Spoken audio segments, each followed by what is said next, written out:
পাত্রপক্ষ বাড়ির ছোট মেয়েকে দেখতে এসে পাত্র বাড়ির পর বিধবা আর পাত্র থেকে 3 বছরের বড় মেয়েকে পছন্দ করাই বাড়িতে এক প্রকার মাতম শুরু হলো।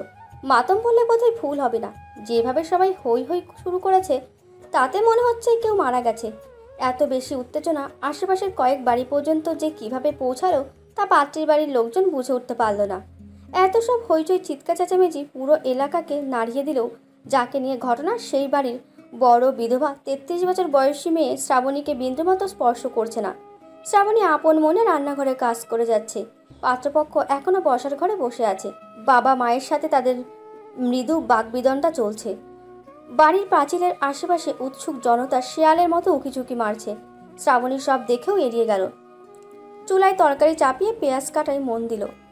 বসার ঘর থেকে কথাগুলো তার কান পর্যন্ত এসে পৌঁছাচ্ছে। শ্রাবণীর মনে হলো, আচ্ছা, মানুষ নিজের চোখ যখন ইচ্ছা তখন বন্ধ করতে পারে, কিন্তু কানের ক্ষেত্রে এমন কোনো উপায় নেই কেন? কোনো কিছু না দেখতে চাইলেও মানুষ তৎক্ষণাৎ চোখ বন্ধ করে ফেলতে পারে, কিন্তু কোনো কিছু না শুনলে কান কেন বন্ধ করতে পারে না? কান বন্ধ করার উপায় নেই। ভাবনাটা মাথায় আসতেই শ্রাবণীর মনটা খারাপ হয়ে গেল। বসার ঘর আলোচনার কেন্দ্রবিন্দু এখন 3 জন: শ্রাবণী, শ্রাবণীর ছোট বোন হেমা আর পাত্র সিয়াম। সিয়াম হেমাকে দেখতে এসে শ্রাবণীকে পছন্দ করে নিয়েছে। এটা নিয়ে দুই পরিবারের মধ্যে সমস্যা হচ্ছে। শ্রাবণীর বাবা ক্ষুব্ধ সিয়ামের ওপরে হেমাকে পছন্দ না করে শ্রাবণীকে পছন্দ করে, অকপটে সবার সামনে বলে দেওয়ার কারণে। শ্রাবণীর বাবা মাজিদ বললেন, দেখো সিয়াম, শ্রাবণীকে তুমি বিয়ে করতে পারবে না। ও তোমার থেকে বয়সে বড় আর বিধবাও। তুমি কিভাবে এমন একটা মেয়েকে পছন্দ করতে পারলে? একজন বাবা তার মেয়েকে নিয়ে এমন কথা বলছে। আচ্ছা শ্রাবণী এদের আপন মেয়ে তো, নিজের মেয়েকে এমন একটা মেয়ে বলতে কি বোঝাচ্ছে? সিয়াম নিজেকে সংযত করে বলল, আমার থেকে বড় আর বিধবা হয়েছে তো কি হয়েছে? এখন তো উনি বিবাহিত নন। আসলে অনায়াসে তাকে বিয়ে করা যায়। আমার শ্রাবণীকেই ভালো লেগেছে। সিয়ামের বাবা আকবর বললেন, দেখেছেন আজকালকার ছেলেগুলোকে? লেখাপড়া শিখে 2 পাতা বই পড়ে সমাজের নিয়ম অগ্রাহ্য করছে। আরে বাবা, সমাজের নিয়ম বলেও তো কিছু আছে নাকি? সিয়ামের মা রোজিনা বললেন, ছেলে মেয়েগুলো তো এখন মা বাবার কথাই শোনে না। আরে বাবা, তোদের ভালোর জন্যই তো সব বলি। বাপ মা কি তোদের খারাপ চাইবে? শ্রাবণীর মা শরীফা রোজিনার কথায় সায় দিয়ে মাথা নাড়লেন। সিয়াম অবাক হয়ে সবার কথা শুনতে থাকলো। 21 শতকে বসে মানুষ এমন কথাও বলে?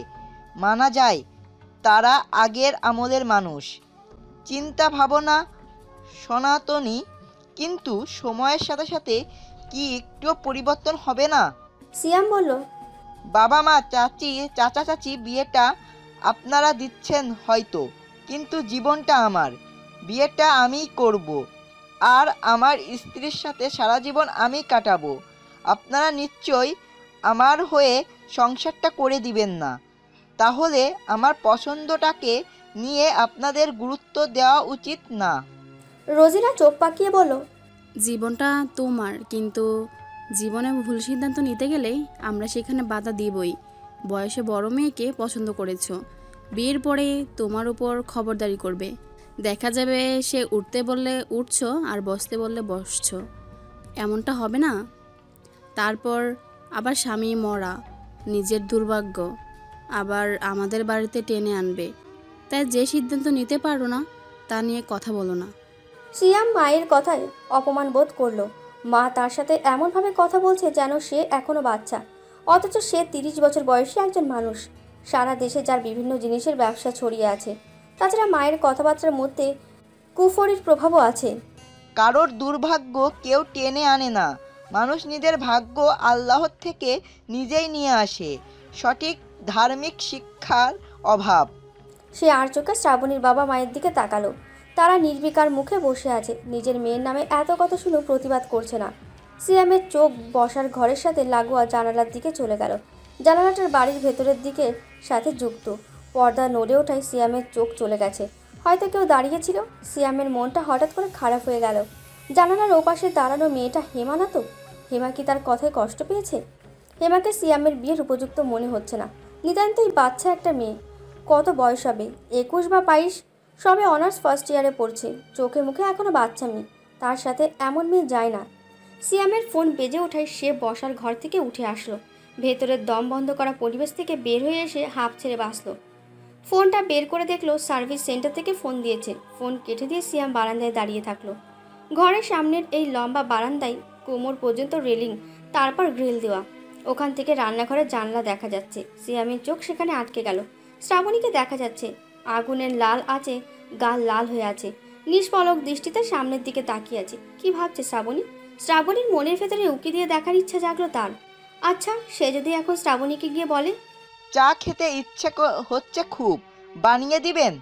আর বানানোর সময় আপনি আমাকে তাড়িয়ে দিতে পারবেন না, আমি আপনার সাথে দাঁড়িয়ে গল্প করব, তাহলে শ্রাবণী কি প্রতিক্রিয়া দেখাবে? সিয়াম শ্রাবণীর সম্ভাব্য কথাগুলোকে ভাবার চেষ্টা করছে। 1.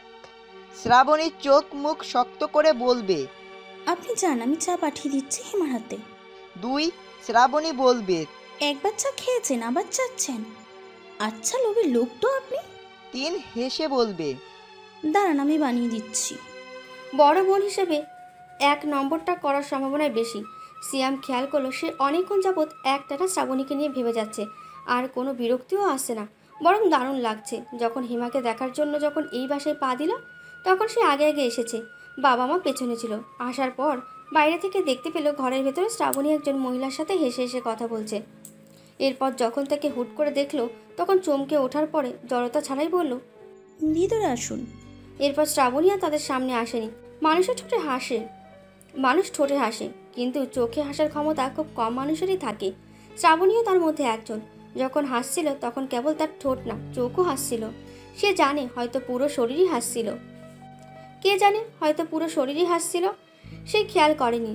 আবার যখন চমকে উঠল তখন সেটাও চোখেই। মেয়েটার সব কিছুই চোখ কেন্দ্রিক মনে হয়। সেই চোখেই বোধহয় সে আটকে গেছে। ভেতর থেকে চাপা আওয়াজে শুনতে পেল বাবা বলছেন, মাজিদ ভাই, আপনি চিন্তা করবেন না, ছেলের কম বয়স, তাই মাথা গরম। কি থেকে কি বলেছে? আমি হাজি মানুষ, আমি নিজের কথার বরখেলাপ করব না। আপনার বাড়ির মেয়েই আমার বাড়ির বউ হবে। সিয়াম বুঝলো না তার বাবা কোন কথার বরখেলাপের কথা বলছে। তার বিয়ে নিয়ে কি তার মতামত ছাড়াই কোনো কথা দিয়েছে নাকি? কিন্তু এতদিন তো বাসায় বাবা মা তার বিয়ে নিয়ে কোনো কথাই বলেনি। বসার ঘর থেকে সবাইকে বাইরে বের হয়ে আসতে দেখে সিয়াম নিজের বাবার দিকে তীক্ষ্ণ দৃষ্টিতে তাকালো। বাবা 2 বছর আগে হজ করে এসেছে। হজ করার পরে জীবনযাপনে অত্যন্ত সাবধানও হয়েছেন। কাউকে কোনো কথা বলার আগে বা দেওয়ার আগে ভেবেচিন্তে দেন, আর কথা রাখেনও। তার মানে বিয়ের কথাটাও ভেবেচিন্তেই দেওয়া। সিয়াম ছোট শ্বাস ফেলল। সামনে বাবার সাথে তার বিরোধ দেখা দিতে চলেছে হয়তো। তাকে না জানিয়ে কথা দেওয়াটা বাবার উচিত হয়নি একদম। সবাইকে আসতে থেকে শ্রাবণী রান্নাঘর থেকে বের হয়ে আসলো। কচু পাতা রঙের শাড়ি পরা, কানের কাছে চুলগুলো মুখের সাথে লেপ্টে আছে, উজ্জ্বল শ্যামলা মুখটাতে ক্লান্তির ছাপ। সিয়াম লক্ষ্য করলো সে বাদে বাকি সবাই শ্রাবণীর দিকে বিদ্বেষের দৃষ্টিতে তাকিয়ে আছে। আশ্চর্য, শ্রাবণীর কী দোষ? শ্রাবণী তো তাকে পছন্দ করেনি, সে করেছে। সবাই শ্রাবণীর ওপর এমন বিতৃষ্ণার নজর কেন দিচ্ছে? শ্রাবণী সবার দিকে তাকিয়ে হাসলো, বলল, চাচা চাচি আবার আসবেন। কেউ তার কথার উত্তর দিল না। সবাই কেমন করে যেন তাকালো। সিয়াম শ্রাবণীর চোখের দিকে তাকালো। এবারে আর চোখ হাসছে না, বরং বিষাদের রেখা দেখা যাচ্ছে। শ্রেয়ামের মনটা খারাপ হয়ে গেল খানিক। আকবর মাজিদের হ্যান্ডশেক করে বলল, আজ আসি, ওই কথা থাকলো, বাদবাকি কথা পরে বলবো ইনশাল্লাহ। জি ইনশাল্লাহ। সিয়ামের পরিবার বাড়ি থেকে বের হওয়ার পরে শরীফা শ্রাবণীকে উদ্দেশ্য করে বলল, বাড়িতে লোক আসলেই তাদের সামনে যেতে হবে কেন? নিজেকে সবার সামনে না দেখালে তোর ভালো লাগে না? তোমার নিজের জীবন না থাকুক, হেমার তো একটা ভবিষ্যৎ আছে। এইভাবে সবার সামনে নিজেকে দেখিয়ে বেড়াবে না একদম। ছি ছি, কি ঘটনা! পাড়া পড়শি তো সব জেনে গেছে। এবার কাদা ছোড়াছুড়ির পালা। মনে রেখো, তোমার কাদা গায়ে নেওয়া অভ্যেস থাকলেও হেমার নেই। শ্রাবণী মায়ের চোখের দিকে তাকালো এবং কিছুক্ষণ তাকিয়ে থাকলো এক দৃষ্টিতেই। সে দৃষ্টিতে কী ছিল সেটা শরীফার জানা নেই, কিন্তু তিনি শ্রাবণীর চোখের দিকে তাকিয়ে থাকতে পারলেন না। নজর সরিয়ে নিলেন। শ্রাবণীও চোখ সরিয়ে রান্নাঘরে চলে গেল। পিছন থেকে শ্রাবণীর কোমর কেউ জাপটে ধরায় সে বেশ ভরকে গেল। বুকের ভেতর ধক করে উঠল। পেছনের মানুষটার গায়ের গন্ধ নাকে আসতেই শ্রাবণী স্বাভাবিক হয়ে গেল। কাজ করতে করতে জিজ্ঞেস করলো, খিদে পেয়েছে, কিছু খাবি? হেমা আহ্লাদি স্বরে বলল, ঘুম পাচ্ছে আপা, ঘুমাবো তোমার কোলে মাথা রেখে। আমার হাতে অনেক কাজ যে এখন। মায়ের কাছে যা, মাকে বললে মাথায় হাত বুলিয়ে দেবে। হেমা রান্নাঘরে পিঠের ওপর বসতে বসতে বলল, মায়ের কাছে যেতে হলে তো সোজা মায়ের কাছেই যেতাম, তোমার কাছে আসতাম না। তোমার কাছে যে শান্তি খুঁজে পাই সেটা কি মায়ের কাছে পাওয়া সম্ভব? কড়াইয়ে ডাল দিয়ে শ্রাবণী হেমার মুখোমুখি বসলো, বোঝার চেষ্টা করলো। হিমা কি চুপিসারে কান্না করছে? সিয়ামের কথাগুলো হিমার কানে নিশ্চয় গিয়েছে। যে কোনো মেয়ের জন্যই এটা মেনে নেওয়া কষ্টকর। তাকে দেখতে এসে তার বড় বোনকে পছন্দ করে নিয়েছে, অনেকটা কষ্টকর। আর আজ থেকে 4 বছর আগে যখন হেমা আর সিয়ামের বিয়েটা ঠিক হয়, তখন থেকেই সিয়ামের প্রতি হেমার আবেগ কাজ করে। সেই আবেগের গভীরতা কতটা সেটা শ্রাবণী ঠাউর করতে পারে না। হেমা নিশ্চয়ই 4 বছরে অনেক স্বপ্ন বুনেছে। এই স্বপ্নগুলো যখন ভেঙে যাওয়ার পথে, তখন হেমা কিভাবে এই কষ্টের মুখোমুখি হচ্ছে সেটাই শ্রাবণী বোঝার চেষ্টা করছে। মেয়েটা আজকাল কান্না লুকানো শিখে গেছে। শ্রাবণী জিজ্ঞেস করলো, মায়ের উপর তোর এত ক্ষোভ কেন বলতো? তুমি ভালো করেই জানো আপা কেন মায়ের উপর আমার এত বিষণ্ণতা। মা তো মাই, তুই মায়ের সম্পর্কে এমন ধারণা মনের মধ্যে পুষে রেখে ঠিক করছিস না। হেমা হাই তুলতে তুলতে বলল, মা মাই হয়, ঠিকই বলেছ। মাকে আসলে মায়ের মতোই থাকা উচিত, কিন্তু মা যদি... হেমা কথাটা শেষ করলো না। শ্রাবণী হেমার গা ঘেঁষে বসলো। হেমার এখন একটা শক্ত কাঁধের প্রয়োজন, যে কাঁধে মাথা রেখে কান্না করতে পারে, কিছু দীর্ঘশ্বাস ফেলতে পারবে। হেমা শ্রাবণীর হাত জড়িয়ে ধরে কাঁধে মাথা রাখলো। বেশ কিছু সময় পরে বলল, চিন্তা করিস না, মানুষের সাময়িক আবেগের স্থায়িত্ব খুব বেশি না। বড়রা সবাই আছে, সব ঠিক হয়ে যাবে। আর যদি তোর অন্য কাউকে পছন্দ থাকে আমাকে বল, আমি নিজে তার হাতে তোকে তুলে দিয়ে আসবো। হেমা কোনো উত্তর দিল না। সে জানে আপা তার জন্য যতটা সম্ভব ততটাই করবে। দরকার হলে পুরো পৃথিবীর সাথে লড়াই করবে, তবুও তার গায়ে একটা আঁচল লাগতে দেবে না। আপাকে মা বলে ডাকলেও কিছু ক্ষতি হবে না। হেমার সবসময় মনে হতো, ইস, যদি সে আপার জন্য কিছু করতে পারত, ঋণের একাংশ শোধ করতে পারত। সেই সুযোগ হয়তো আসছে ক্ষীণ পায়ে। আপা এতদিন তার জন্য করে গেছে, এখন যদি দরকার হয় সে লড়াই করবে। হেমা বলল, তোমার প্রাইভেটের সময় হয়ে যাচ্ছে না? যাবা না? এখনো রান্নাঘরে বসে আছো? শ্রাবণী কাজে ব্যস্ত হয়ে পড়ল, বলল, রান্নাটা শেষ করে নি। আপা তুমি যাও, গোসল করে নাও, আমি বাকিটুকু গুছিয়ে নিচ্ছি। কয়েকটা ব্যাচ পড়াতে হবে তো তোমাকে। শ্রাবণী হেসে বলল, বা, মেয়ে তো বড় হয়ে গেছে, ভালোই। এরপর বিয়ে হয়ে গেলে সব সামলাতে সুবিধা হবে। হেমা ডাল নাড়তে নাড়তে বলল, একটা কাজ করলে কেমন হয় আপা? আমি আর তুমি দুজনে সিয়াম সাহেবের সাথে বিয়ে করে নিই, কেমন? তাহলে ভালোই হবে, সবার মনস্কামনাই পূর্ণ হবে, যে যাকে চায় তাকেই পাবে। আর আমি তোমার চোখের সামনে না থাকলে তুমি অস্থির হয়ে যাও, একই সাথে বিয়ে হলে আমাকে চোখের সামনেই পাবে, আমিও তোমাকে কাছে পাবো, সব দিকে একদম পারফেক্ট। হেমা গা দুলিয়ে হাসতে থাকলো। শ্রাবণীর কাছে এই হাসি অপ্রকৃতস্থর মতো ঠেকলো। হিমা কি খুব গভীরভাবে আঘাত পেয়েছে? নাহলে এমন অদ্ভুত কথা বলছে কেন, আর এমনভাবে হাসছেই বা কেন? শ্রাবণীর বুকের ভেতরে মোচড় দিয়ে উঠলো। সে বলল, কি যা তা বলছিস? মাথা ঠিক আছে তোর? বুঝেছি তোকে শ্বশুর বাড়িতে পাঠাতে হবে। হেমা মুচকি হেসে বলল, খারাপ হবে না কিন্তু, ভেবে দেখতে পারো এটা। শ্রাবণী পলকহীন চোখে বাচ্চা মেয়েটার দিকে তাকিয়ে থাকলো। নিজের স্বামীর ভাগ দেওয়ার কথা এত অবলীলায় কিভাবে বলছে হিমা? নাকি ওর জীবনে অন্য কারোর আগমন ঘটেছে? শ্রাবণী ভেবেও কোনো কিলকিনারা করতে পারল না। ঘড়ির দিকে তাকিয়ে আর দাঁড়িয়ে থাকার ফুসরত পেল না। শ্রাবণী রান্নাঘর থেকে বের হওয়ার সময় পেছন থেকে হেমা জিজ্ঞেস করলো, তুমি কিভাবে পারো বলো তো আপা? আমাকে একটু শিখিয়ে দাও, কিভাবে মায়ের সাথে এত সাবলীনভাবে দিনকাল কাটিয়ে দিচ্ছ একই ছাদের নিচে? আমার পক্ষে তো কখনোই সম্ভব হতো না। শ্রাবণী কোনো উত্তর দিল না। পেছনে ঘুরে দেখলো হেমা উত্তরের অপেক্ষা না করে কাজে মগ্ন। হয়তো হেমা জানে এই প্রশ্নের উত্তর সে কখনোই পাবে না। গোসল শেষে বকুল ফুলের গন্ধ নাকে আসতে শ্রাবণীর ঘরের সাথে লাগানো এক চিলটে বারান্দায় চলে আসলো। বারান্দার সাথে লাগোয়া গাছটার নিচে ফুল ঝরে পড়ে আছে। হেমা আজ কুড়ায়নি। শ্রাবণী একটা দীর্ঘশ্বাস ফেলল। জীবনে নতুন কোনো ঝড় আসতে চলেছে বুঝতে পারছে না, তবে সেই ঝড়ে যে তার কলিজার টুকরো বোনটার জীবনটা উল্টে পাল্টে যাবে সেটা আশ করতে পারছে।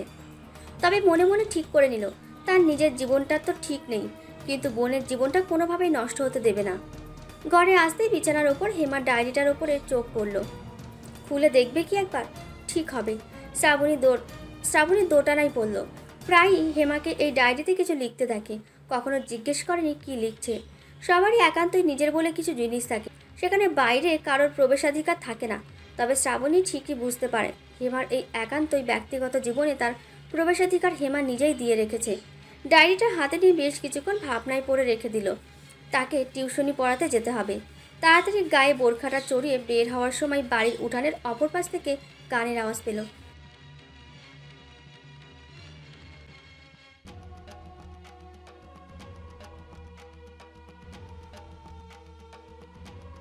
শ্রাবণী দাঁড়িয়ে থেকে হেমার কথাগুলোর মর্ম উপলব্ধি করছে।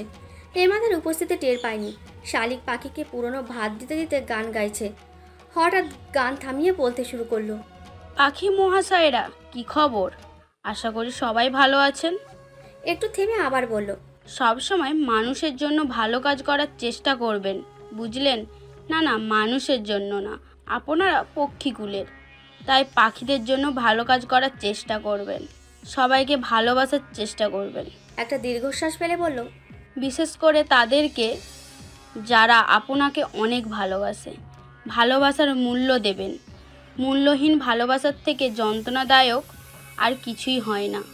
যে আপনাকে চায় না তাকে কি কোনোভাবেই নিজের পিঞ্জিরায় আনা যায়? তাই যে সবটুকু উজাড় করে দিতে রাজি, তার হাতটা শক্ত করে ধরবেন।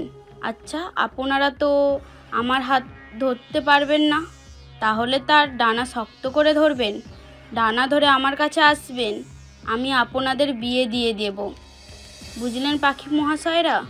শ্রাবণী বাড়ি থেকে বের হয়ে আসলো। হেমার কথাটা তার মাথায় ঘুরতে থাকলো। যে আপনাকে চায় না তাকে কি কোনোভাবে নিজের পিঞ্জরে আনা যায়? যে সবটুকু উজাড় করে দিতে রাজি, তার হাতটা শক্ত করে ধরবেন।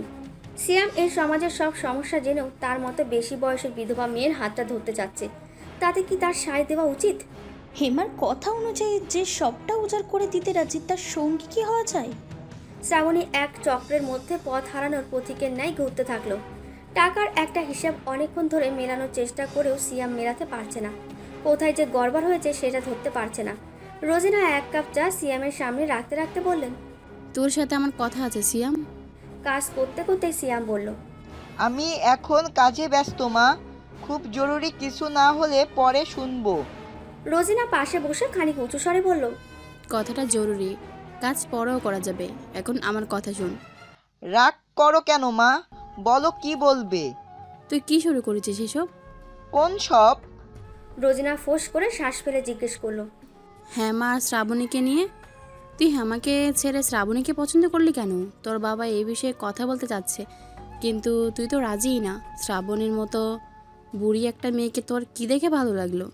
সিয়ামের ভ্রু কুঁচকে গেল, বলল, শ্রাবণীর বয়স তোমার থেকে অনেক কম, তোমার মেয়ের বয়সী, তাহলে তুমি কি হিসেবে ওকে বুড়ি বলছো?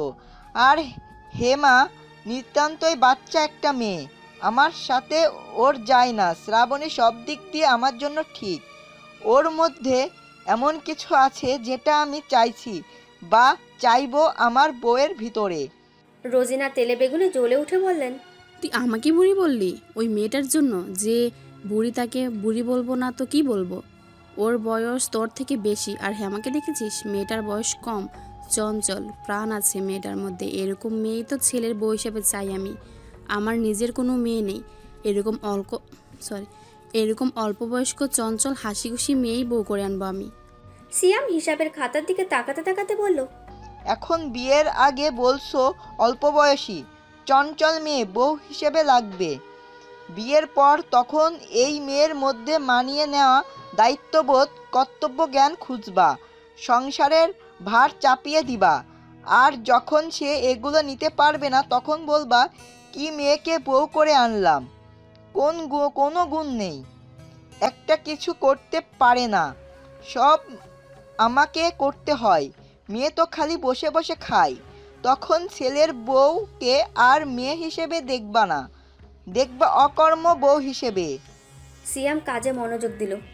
মাকে আর কিছু বলার নেই, মানুষগুলো পারেও বটে।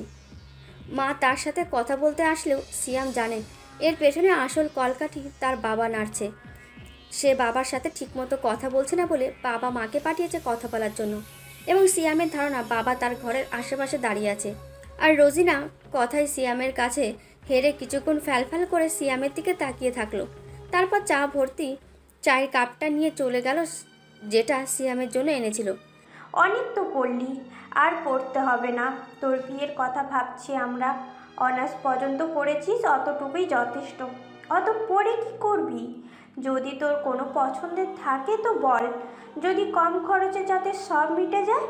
শ্রাবণী আকতির স্বরে বলল, মা, অনার্সের ফাইনাল পরীক্ষাটা কেবল দিলাম, মাস্টার্সটা করতে দাও, না হয় বিসিএস এর জন্য প্রস্তুতি নিতে দাও।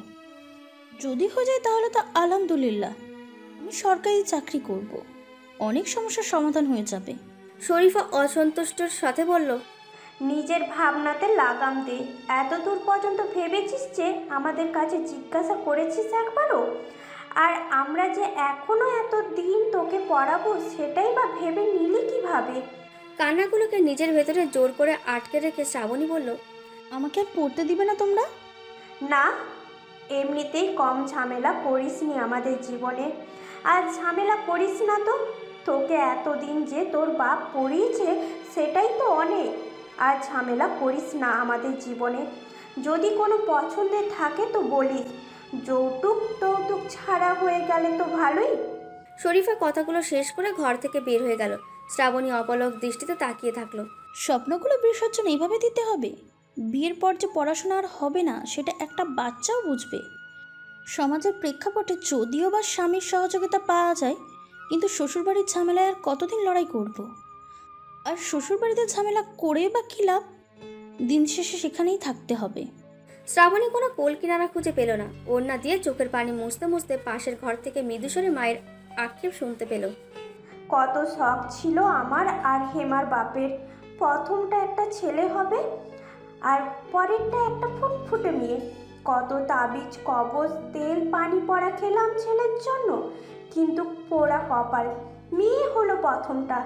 ছেলে হলে আমাদের জীবনে এত কষ্ট হতো না। এত দিনে মাথা গোজার মতন নিজেদের একটা ছাদ হতো, পায়ের ওপর পা তুলে থাকতাম। একটু থেমে আবার বলল, এখন ছোটটার সাথে সাথে বড়টারও বিয়েতেও খরচ করা লাগবে। ছেলেটা থাকলে ছেলে ইনকাম করে খাওয়াতো। এখন যখন বিয়ের কথা বলা হচ্ছে তখন আরও করতে চাও? এত করে হবেটা কি? আমাদের ইনকাম করে খাওয়াবে? সব টাকা তো শ্বশুর বাড়িতেই যাবে। পড়তে হলে শ্বশুর বাড়ির টাকাতে পড়ুক গা। শ্রাবণী কথাগুলো শুনে মনের ভেতরে উকি দেওয়া প্রতিবাদী সত্তাটাকে ওখানেই শেষ করে দিল। আসলে কি লাভ এত পড়ে? শুধু তার চোখগুলো বারণ মানল না। ম্যাডাম, অঙ্ক শেষ। শ্রাবণী 8 বছরের পুরনো স্মৃতিচারণ বন্ধ করলো। সামনে তাকিয়ে দেখলো একটা ছেলে খাতা নিয়ে দাঁড়িয়ে আছে। ছেলেটার অঙ্কগুলো দেখে দিল। আনমনে চোখের কোণে হাত দিয়ে দেখলো চোখ সূক্ষ্ম হয়ে আছে, ভেজেনি। ক্লাসের বাকিদের খাতা দেখে বাড়ির কাজ দিয়ে ছেড়ে দিল। পশ্চিম আকাশে সূর্য হেলে পড়েছে। বেলা অনেকটা ছোট হয়ে গিয়েছে। শীত আসছে। সব ছাত্রছাত্রী বের হয়ে গেলে শ্রাবণী ক্লান্ত শরীরটাকে টেনে রাস্তায় এসে দাঁড়ালো। টানা 3টে ব্যাস পরিয়ে আর শক্তি অবশেষ থাকে না। ধীর পায়ে হেঁটে হেঁটে বাজারে আসলো। আব্বার জন্য ফলমূল কিনতে হবে। হাতে টাকা নিতান্তই কম, কিন্তু ডাক্তার বলেছিল তাজা ফলমূল, ভিটামিন সি খেতে। ব্যাগের ভেতর থেকে পার্সটা বের করতেই একরাশ চিন্তা ভর করলো। টাকার হিসাব মেলাতে ব্যস্ত হয়ে পড়ল সে। স্ট্রোক করে বাবার বাম পাশ অবশ, খানিক বল পায়। থেরাপি দেওয়া লাগে প্রতি মাসে। এই মাসে থেরাপির খরচ, বাড়ির ঋণ, ডিপোজিটে জমা সব টাকার ব্যবস্থা হবে তো? মাস শেষে কি হবে সেই চিন্তা আপাতত ঝেড়ে ফেলে ফলের ভ্যানের দিকে মনোযোগ দিল। কমলা, আপেল, আঙুর এগুলোর দাম শুনে মাথায় হাত দেওয়ার জোগাড়। তবুও একটু একটু করে সবগুলো নিল। টাকা দিয়ে চোখ জোড়া একটা ঝালমুড়িওয়ালার দিকে চলে গেল। সেই সাথে মনের চোখের সামনে ভেসে উঠল মেঘলা একটা দিনের কথা। লাইব্রেরিতে বসে একটা ঝালমুড়ি দুজন মিলে ভাগ করে খাওয়া, আর তার খাওয়ার দিকে সেই মানুষটার মুগ্ধ চোখে তাকিয়ে থাকা। ওভাবে আমার খাওয়া দেখছো কেন? আচ্ছা লোভী ছেলে তো তুমি। ওভাবে তাকিয়ে থেকেও লাভ নেই, আমি দিব না। মুচকি এসে বলল, লোভী তো বটেই, তবে ঝালমুড়ির উপর না। তোমার এই খাবার দৃশ্য দেখার জন্য লোভী। সামান্য ঝালমুড়ি দেখে তোমার চোখে খুশি ঝিলিক দিয়ে ওঠে, তা দেখার জন্য আমি বারবার এই লোভীতে ভীষণে ভীষিত হতে রাজি আছি। লজ্জায় চোখ ফিরিয়ে নেয় সে। তার সাহস হয়ে ওঠে না এই মুগ্ধ চোখ জোড়ার দিকে তাকিয়ে থাকার। অপরদিকে ফিরে শুনতে থাকে তার কথাগুলো। জানো, পারলে আমি একটা ঝালমুড়ির ঠোলা নিয়ে বসবো। বর্ষাকালের প্রতিটা দিন এক বর্ষাকন্যার জন্য আমি ঝালমুড়ি বানাবো। সে যতবার খেতে চাইবে আমি ততবারই বানিয়ে দিব, কিন্তু শর্ত থাকবে আমার সামনে বসে খেতে হবে। আর কোনো কথা না শুনে ঝিরিঝিরি বৃষ্টির মতো শ্রাবণী দৌড় দেয়। আরে ঝালমুড়ি তো নিয়ে যাও। উপেক্ষা করে পেছনের ডাককে। আপা, এই যে ফল। শ্রাবণী দোকানদারের কাছ থেকে ফলের প্যাকেটটা নিয়ে হাঁটা শুরু করে, কিন্তু এবার আর ঝালমুড়িওয়ালা ডাককে উপেক্ষা করতে পারে না। সামনে চলার পথের পথিক হয়েও দ্বিতীয়বার ঘুরে তাকায় ঝালমুড়িওয়ালার দিকে। অনেকদিন যাবৎ ঝালমুড়ি খায় না সে, রুচি হয় না আর। হেমা বিছানায় উপর হয়ে এক বান্ডিল কাগজ নিয়ে শুয়ে আছে। কাগজগুলো দামি, সাদা, মসৃণ। এই কাগজ সব কাজে ব্যবহার করে না, কেবল চিঠি লেখার কাজে ব্যবহার করে। আজকে 3টে কাগজ সে নষ্ট করে ফেলেছে। কেন জানি যে চিঠিটা লিখেছে সেটা মন মতো হচ্ছে না, মনটা হয়তো বিক্ষিপ্ত। কাগজের এক কোণে 441 লিখলো। এটা 441 নাম্বার চিঠি। অনেকগুলো বছর ধরে চিঠিগুলো লিখছে, কখনো সপ্তাহে একটা, কখনো 2 দিনে একটা। যখন যেভাবে মন চেয়েছে সেইভাবে লিখেছে, কখনো 2 লাইনের চিঠি, কখনো বা 2 পৃষ্ঠা। হঠাৎ খেয়াল করলো মুখের একপাশে বিকেলে রোদ এসে লাগছে। সামান্য বিরক্তি আসলো, একটু পরে বুঝলো একটা আরামদায়ক উষ্ণতা বোধ হচ্ছে। লেখায় মনোযোগ দিল। আমার শেষ বিকালের রোদ। আচ্ছা, তুমি জানো কেন আমি নামবিহীন চিঠি লিখি? তোমাকে উদ্দেশ্য করে লেখা চিঠিগুলোতে আমি কখনোই তোমার নাম দিই না। নামবিহীন চিঠি লেখার মধ্যে একটা আনন্দ আছে। কখনো পোপক বদলে গেলেও সে বুঝবে না এগুলো তার উদ্দেশ্যে না অন্য কারো উদ্দেশ্যে লেখা। ধরো একটা মেয়ে দিনের পর দিন একটা ভুল ঠিকানায় তার চিঠিগুলো পাঠাচ্ছে, আর সে চিঠিগুলো পাচ্ছে। সে ভাবছে চিঠিগুলো তার উদ্দেশ্যেই লেখা। সে মনে মনে খুশিও হচ্ছে, কিন্তু সে জানে না আসলে এগুলো তার উদ্দেশ্যে না। এর মধ্যে খানিক নিষ্ঠুরতাও আছে। যখন প্রাপক জানবে এগুলো তাকে উদ্দেশ্য করে না, তখন মন ভেঙে যাবে। তবে এতে আমার ততটা সমস্যা নেই। যদি পায়েসের মধ্যে 1 চিমটি লবণ না থাকে তাহলে পায়েসের মিষ্টতা বসে না। একজনের কষ্টটা আমার মিষ্টি গল্পের লবণ হয়েই না হয় থাকুক। কি আমাকে খুব খারাপ মেয়ে মনে হচ্ছে? মনে হলেও কিছু করার নেই, আমি আসলেই এমন। আচ্ছা, আরেকটা জিনিস খেয়াল করেছো? আমি আজ শেষ বিকালে রোদ দিয়ে চিঠিটা শুরু করেছি, কারণটা জানতে পারবা। আমি তোমার উত্তরের অপেক্ষায় থাকব। জানো, আমার একটা ইচ্ছা আছে, গোপন ইচ্ছা। গোপন বলে আবার নিষিদ্ধ কিছু ভেবে নিও না। ইচ্ছাটা আমার একান্তই নিজের, তবে একজন সঙ্গী নিতে পারবো। যদি তুমি ভেবে থাকো তুমি সেই সঙ্গী, তাহলে তুমি ঠিক ভাবছো। বর্ষা আমার অনেক পছন্দের, জানো? জানার কথা না, কারণ তোমাকে আগে কখনোই বলিনি। বৃষ্টি ভেজা এক বিকেলে নৌকায় বসে ভিজতে চাই, আলতারাঙা পা ডুবিয়ে রাখতে চাই হাওয়ার পানিতে, আর সাথে একগুচ্ছ কদম ফুল। নৌকাতে কেবল একজনের জায়গা আছে, সেই একজনটা, সেটা তুমি বরং ভেবে নিও। বৃষ্টির পানিতে ধুয়ে সব অপ্রাপ্তগুলোকে হাওড়ে পানিতে বিসর্জন দেব, আর একগুচ্ছ কদমের মতো যা আমার প্রাপ্তি ছিল, আবার তা নিয়ে আমি বাড়ি ফিরব। আজব ইচ্ছা না?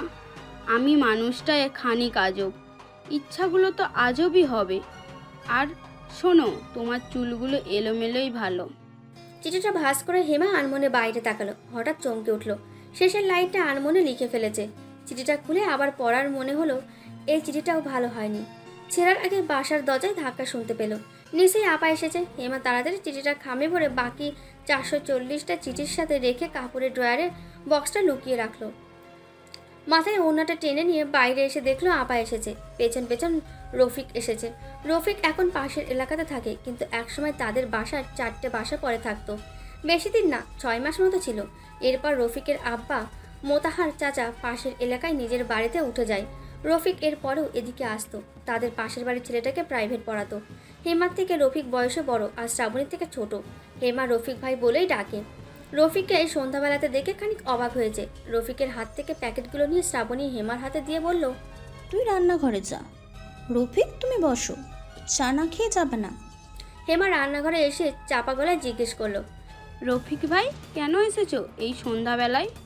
আরে এই ফল আর এসব প্যাকেট অনেক ভারী।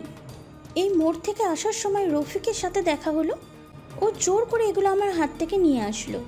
হেমা বিরক্তি সুরে বলল। তুমি বসতে বললে আর অমনি বসে গেল। শ্রাবণী অবাক হয়ে জিজ্ঞেস করলো, ও মা, বসতে বলবো আর ও বসবে না? এটাকে হ্যাংলামো বলে। সবাই তো আদবকে তা করে বসতে বলে, তাই বলে সবাই বাসায় বসে এভাবে চা নাস্তা খাবে?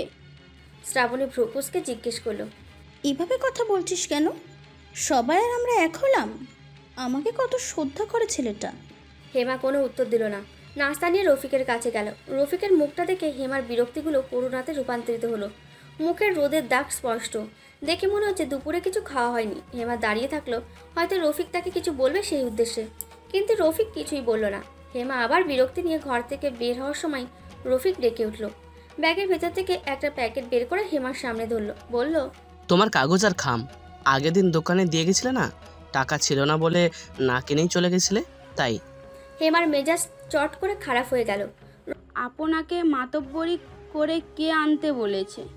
আর দোকানের সব খবর আপনি রাখেন নাকি?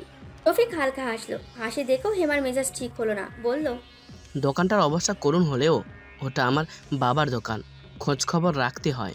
আর প্রতি 2 সপ্তাহ পর পর তুমি কাগজ আর খাম কিনো। এবার অনেকদিন পার হয়ে গেছে। বাহ, দিন তারিখে হিসাবও রেখেছেন দেখছি। দেন, প্যাকেট দেন, আমি টাকা নিয়ে আসছি। হেমা চিরবির করতে করতে ঘরে গেল টাকা আনতে। রফিকের সাথে আজ প্রায় 1 মাস পরে দেখা হয়েছে। কেমন আছে না আছে সেটা জিজ্ঞেস না করে প্যাকেটে কি দিচ্ছে। হেমা টাকা নিয়ে বসার ঘরে গিয়ে দেখলো রফিক চলে গেছে। হেমার মেজাজ আরও খারাপ হয়ে গেল। কি মনে করে সে নিজেকে? টাকা না নিয়ে চলে গেল কেন? টাকা না নিয়ে কি দোয়া দেখিয়ে গেল? হেমা আপন মনে কথাগুলো আওড়াতে আওড়াতে শ্রাবণীর হাসির মুখে ঘরে ঢুকলো। হেমা বলল, এই রফিক ছেলেটাকে কতদিন ধরে দেখছি, আজও চুল আঁচড়িয়ে রাখার অভ্যাসটা হলো না। এখনও ছোটবেলার অভ্যাসই আছে। হেমা চমকে উঠল শ্রাবণীর কথা শুনে। বিয়ের দিন বিয়ের আসরে বিধবা হলাম। লাল বেনারসিটার স্থায়িত্ব ছিল কিছু ঘন্টা মাত্র। যাকে সারা জীবনের সঙ্গী বানাবো বলে ভেবেছিলাম, তাকে হারালাম মাত্র কয়েক ঘন্টা পরে। এরপর সমাজের চাপে লাল শাড়িকে বিসর্জন দিলাম বাকি জীবনের জন্য। কিন্তু আঁকড়ে ধরলাম শাড়ি নামক কয়েক গছের কাপড়কে, কারণ তার পছন্দের ছিল শাড়ি।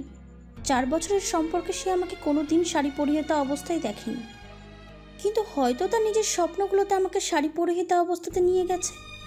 বিয়ের দিন আমাকে প্রথম শাড়ি পরিহিতা অবস্থায় দেখে তার প্রথম কথা ছিল, সর্বনাশ, মাস আল্লাহ, মাস আল্লাহ, তুমি এরপরে বাকিটা জীবন আমার সাথে শাড়ি পরেই কাটাবে। প্রতিটা মুহূর্তে যাতে আমার মনে হয় এই মেয়েটা আমার বউ, একান্তই আমার। তার কথা আমি আজও রাখছি। আমি শাড়ি পরি সব সময়, কিন্তু তার কাছে একটা প্রশ্ন, আমাকে আজও তোমার বউয়ের মতো লাগে তো, নাকি তোমার বিধবার মতো লাগে? শ্রাবণীর হাত থেমে গেল। কলম চলছে না আর। চোখের কোণে পানি এসে জমছে। হাও মাও করে কাঁদতে ইচ্ছে করছে। একজন মানুষ যে কতটা কাঁদতে পারে সেটা শ্রাবণীর আজও ভেবে চলে। একজন মানুষ কতটা কাঁদাতে পারে সেটা শ্রাবণীর আজও ভেবে চলে। সেই একজন মানুষ তাকে 8টা বছর ধরে ক্রমাগত কাঁদিয়ে চলেছে। না না, ভুল হলো। মানুষটা না, মানুষটা স্মৃতি। মানুষটার সাথে দেখা স্বপ্নগুলো। তার মৃত্যুর পরে মনে হয়েছিল বাকিটা জীবন স্মৃতিগুলো আঁকড়ে কাটিয়ে দেবে, কিন্তু এখন মনে হয় যদি তার সাথে সাথে যদি তার স্মৃতিগুলোকেও কবর দেওয়া যেত, হয়তো তাহলে বাঁচত।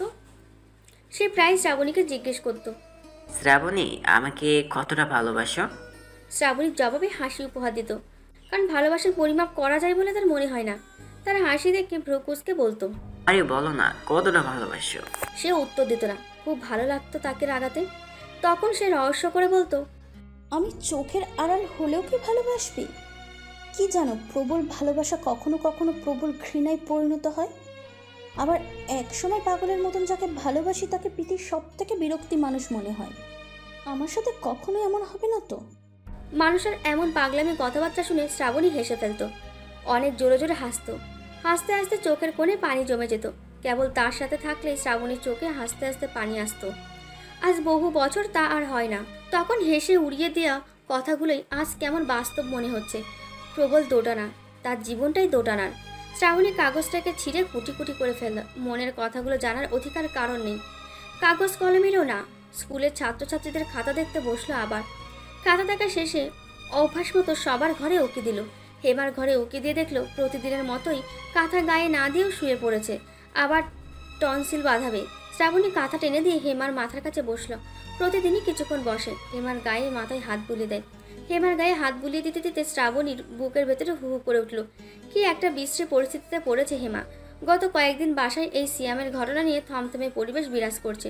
সিয়াম যে কেন হেমার মতো মিষ্টি একটা মেয়েকে ছেড়ে তাকে বিয়ে করার জন্য জেদ ধরেছে সেটা বুঝছে না। হেমাও কেমন যেন চুপচাপ হয়ে গেছে। কি করে যে সব ঠিক করবে বুঝে উঠতে পারছে না। শ্রাবণী উঠে যাওয়ার সময় হেমার কানের কাছে ফিসফিস করে বলল, তুই যে জেগে আছিস আর জেগে থাকিস তা আমি জানি। এত রাত পর্যন্ত না জেগে ঘুমা। শ্রাবণী আর পিছনে না ঘুরে চলে গেল। শ্রাবণী চলে যাওয়ার পরে হেমা চোখ খুলে চোখ বড় বড় করে দরজার দিকে তাকিয়ে থাকলো। আপা যে বোঝে এটা সে কখনো টের পায়নি। আজ আপা না বললে টের পেত বলেও মনে হয় না। আপার জন্যই সে মূলত প্রতিদিন জেগে থাকে। কখনো আপার গায়ের গন্ধ নেবে, কখনো আপা মাথায় হাত বুলিয়ে দেবে, সেই অপেক্ষা করে। এরপর সে ঘুমাবে। কিন্তু আপাকে কখনো বুঝতে দিতে চায়নি যে সে জেগে থাকে। তার সব পরিকল্পনা মাটিতে। হেমার ছোটবেলার কথা মনে পড়ল, যখন সে মা বাবার মাঝ থেকে উঠে আপার ঘরে এসে আপার গলা জড়িয়ে ঘুমাতো। বাবা মায়ের মাঝে থাকলেও তার ভয় লাগতো। কেবল আপার সাথে থাকলে নিশ্চিন্তে ঘুমাতে পারত। তার জন্মের পরে মা অনেকদিন পর্যন্ত অসুস্থ ছিল। শেষ বয়সের বাচ্চা হলে যা হয়, তখন আপাই তাকে কোলে পিঠে নিয়ে ঘুরতো।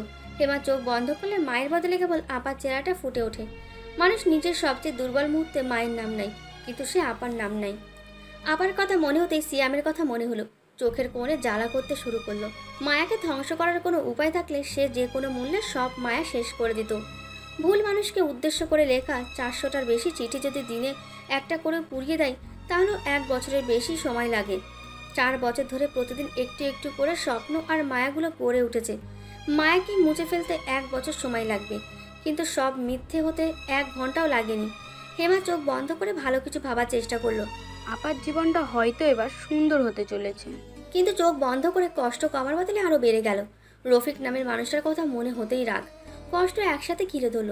এতটা খারাপভাবে কিভাবে কেউ কথা বলতে পারে? সেদিনের কাগজের দাম দিতে রফিক ভাইয়ের আব্বার দোকানে দিতে গিয়েছিল। অন্যদিন ওই রাস্তা দিয়ে গেলেও রফিক ভাই একবার তার দিকে তাকিয়ে দেখে। আর যদি দোকানে যায় তাহলে কথা তো বলেই। সে যদি দোকানে নাও থাকে, দোকানের কর্মচারী ছেলেটা রফিক ভাইকে ডেকে আনে। আর যাওয়ার পরে ঘুরেও তাকায়নি। সে যখন বলল, মোট 75 টাকা দাম হয়েছে, আমার কাছে খুচরো নেই, 100 টাকায় রাখেন। অপরিচিতের মতো রফিক জিজ্ঞেস করলো, কি কি কিনবা? তারপর দামের কথা। হেমা অবাক হয়ে জিজ্ঞেস করেছিল, কি কিনবো মানে? সেদিন যে টাকা না নিয়ে চলে গেছিলেন, সেটা ভুলে গেছেন? ওটার দাম দেওয়া লাগবে না। খালি ঝাঁঝালো কণ্ঠে উত্তর দিয়েছিল। লাগবে না মানে কি? এগুলার দাম না নিয়ে কি আমাকে দয়া দেখাচ্ছেন? আমার কোনো দয়ার দরকার নেই, বুঝলেন? রফিক তার চোখের দিকে তাকিয়ে বলে, দয়া তো তুমি আমাকে দেখাচ্ছ হেমা। কোনো কিছু কিনলে দাম বেশি দেওয়া, না কিনে দোকানে টাকা রেখে যাওয়া, এগুলোর কোনো খবর জানি না ভেবেছ? শিক্ষিত বেকার বলে আমার উপর করুণা হয়? তুমি শুনে রাখো, করুণা বা দয়া কোনোটাই আমার দরকার নেই। দেশের নানা প্রান্তে দোকান না থাকলেও এই ভাঙাচোরা দোকান থেকে যা ইনকাম হয় তাতেই আলহামদুলিল্লাহ। তুমি এখন যেতে পারো। অপমানে তখনই হেমার চোখে পানি আসছিল, কিন্তু কোনো মতে আটকে বাসায় চলে এসেছে। কি এমন বলেছিল সে? এত খারাপভাবে কেন কথা বলল সে? একটু ভালোভাবে কথা বলা যায় না তার সাথে? রফিক ভাই এত নিঠুর কবে থেকে হলো? আগে তো এমন ছিল না। বরং মুখ দেখে বুঝে যেত তার মন খারাপ কিনা। রফিক ভাই কি জানে গত কয়েকদিন ধরে তার ওপর দিয়ে কি বয়ে যাচ্ছে? জানলে কি এমনভাবে কথা বলতো? হয়তো বলতো। রাগে দুঃখে অভিমানে হেমা কান্না করে দিল। পাশাপাশি 2 ঘরে থাকা 2 বোনের বালিশ রাতের অন্ধকারে ক্রমাগত ভিজতে থাকলো। সকালে তাড়াহুড়োর মধ্যে স্কুলে যাওয়ার সময় শরীফা শ্রাবণীর রাস্তা আটকে বলল, আমার কিছু টাকা লাগবে। শ্রাবণী অবাক হলো। মাসের শুরুতে সংসারের আলাদা করে যা টাকা বাঁচে প্রায় সবটাই মাকে দিয়ে দেয়।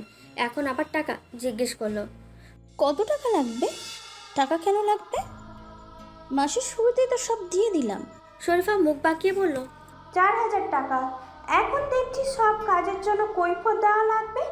ছেলে থাকলে আর এটা হতো না। শাড়ি আর পাঞ্জাবি কিনবো। এখন শাড়ি পাঞ্জাবি কার জন্য? কিসের জন্য? হেমার বিয়ে ঠিক হয়েছে, বেআই প্রায় আসে। তোর বাপেরও কোনো ভালো পাঞ্জাবি নেই, আর আমারও একটা শাড়ি পছন্দ হয়েছে, ওটা কিনবো। শ্রাবণী মায়ের দিকে আহত দৃষ্টিতে তাকালো। একটা সংসারকে টেনে নেওয়া যে কত কষ্টের, তার সাথে বাড়ির লোন তো আছেই। শ্রাবণী বলল, গত ঈদে বাবার পাঞ্জাবিটা তো নতুনই আছে, বাবা তো পরে নাই। আর তোমারও তো 3-4টা নতুন শাড়ি আছে, ওগুলা দিনে হয় আজ কাজ চালিয়ে নাও। বাপ রে বাপ, একটা শাড়ি পাঞ্জাবি চেয়েছি বলে কত কথা। বাপ মায়ের শখ আল্লাহ থাকতে পারে না, সেটা তো ভুলেই গেছেন। আর শুধু তো শখ না, প্রয়োজনীয়। কামাই করে মাথা কিনে নিয়েছে একদম। শুধু আমাকে টাকা দেওয়ার সময় যত অজুহাত, নিজে তো ঠিকই সব টাকা জমিয়ে রাখছে।